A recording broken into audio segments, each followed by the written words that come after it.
আমরা কিন্তু একটা বিষয় অনেকে জানি না, দর্শনের বিষয়। একটা রিপোর্টে দেখা যাচ্ছে গত জানুয়ারি মাস থেকে মার্চ মাস পর্যন্ত বাংলাদেশে প্রায় 118 জন শিশু ধর্ষিত হয়েছে। তার মধ্যে 14 জন মৃত্যুবরণ করছে ধর্ষণের কারণে, আরো 2 জন আত্মহত্যা করছে এবং 3 জন আত্মহত্যার চেষ্টা করছে। যে 14 জন মৃত্যুবরণ করছে বা 3 জন আত্মহত্যা করছে, এদের বিচার কি এখনো পর্যন্ত হয়েছে নাকি 5 মাসের মধ্যে? কোনো বিচারের রায় প্রকাশ হয়েছে কিনা আমার জানা নেই, যদি কারো জানা থাকে জানাবেন। যদি এদের বিচারগুলো হতো তাহলে সামনে আর এই ধরনের ঘটনা ঘটতো না।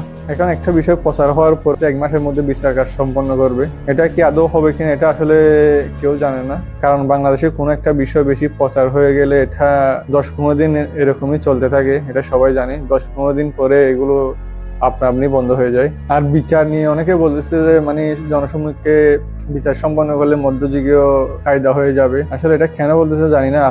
বাংলাদেশে বিচার নিরাপত্তা কাদের জন্য এটাই জানি না। জনগণের নিরাপত্তার জন্য কি আইন, নাকি যারা অপরাধী তাদের জন্য আইন, এটা বোঝা যায় না। মধ্যপ্রাচ্যের দেশগুলোতে এখনো এই ধরনের বিচার কার্যক্রম কিন্তু হয়ে থাকে। এখন আমরা কি এই দেশগুলো থেকে সভ্য হয়ে গেছে এটা জানি না। আর সবচেয়ে বড় কথা হচ্ছে যে বাংলাদেশের মানুষ এখনো অনেকে জানে না যে শিশু ধর্ষণের সর্বোচ্চ শাস্তি মৃত্যুদণ্ড। যদি একটা রায় জনসম্মুখে কার্যকর হয় তাহলে এই ধরনের ঘটনাগুলো 90% কমে যাবে, কারণ এর চেয়ে অনেক বেশি প্রচার হবে, মানুষ সচেতন হবে।